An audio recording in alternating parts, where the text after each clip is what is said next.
Look at this cunt. And take a look at that headset. He uses it to communicate with fellow team members fleeing scenes of total devastation.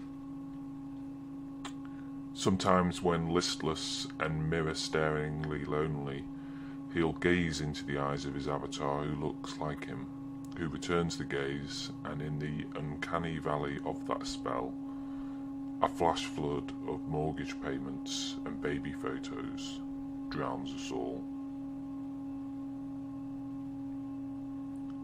But for the most part it was fun. You know, punching a friend's avatar off a roof and laughing hard. "What was that, mate? Couldn't quite hear you."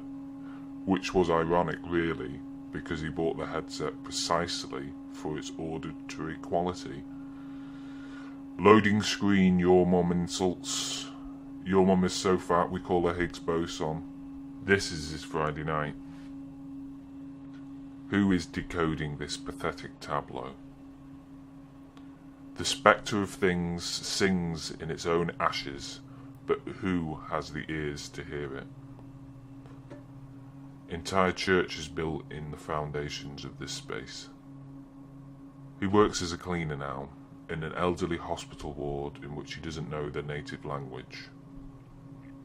And wandering into the rooms of staccato patients pointed in rows, praying to the mecca of hospital TV, oozings and bodily eruptions dominate. It appears the most understood language here, spoken by the aged, is through the language of piss. Warm, blood-orange bags of it dangling down from the skeletal, like water bags on a Bedouin camel. Both deserted by peoples, the bags and the machines speak. And you know what it's saying? I will take my own part in the slander against oblivion.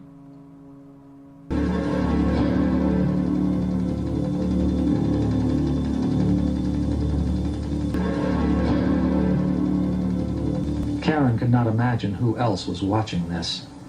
It could not be real if others watched. If other people watched, if millions watched. If others saw these pictures, why has nothing changed? Where are the local crowds? Why do we still have names and addresses and car keys? As the cleaner hoovers your office an hour before your weekly Metrolink complaint, ponder this. A significant division in this world is between those forced to do manual labour and those engaged in creative intellectual production. Ian, who sweeps the discarded fag ends and the brown viscous phlegm dredged up by grey-eyed commuters, he would have liked to have been a painter.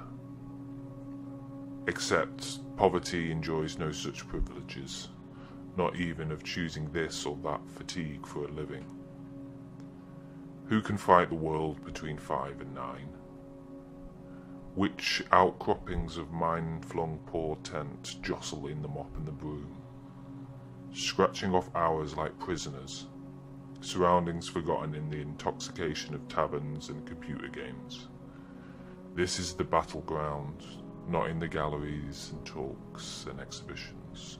And what of the creative sweeping of the select few? Subscribe to my page.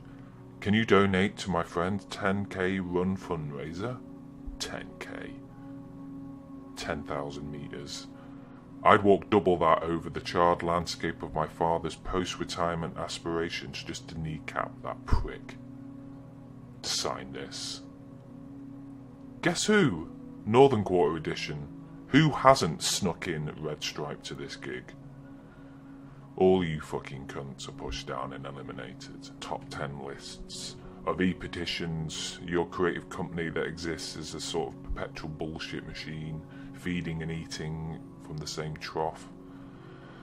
Links to ways out of the cage that lead to further solitary confinement, because what looks like the cage's exit is actually the gaps between the bars of an infinitely larger cage, the reification cage. We're vessels in a sea of reification, a distant habitual fog, all of us affected by the ceaseless thingification of the world.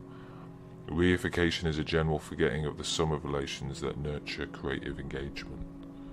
a loss of human contact, solidarity at the expense of productive processes. The sky and the hills around us, social circles, personalities all understood in a detached and an emotionless manner as things. Experiences and mediation between things, me and my avatar, tablets and stages, Pixies covers and dice and air blades, MIA doing an H&M ad, independent breweries swapping retweets like a double-ended dildo. Here are some tips on tax write-offs. There, a woman dead in a flat for weeks. Here, a daughter born to an actor couple.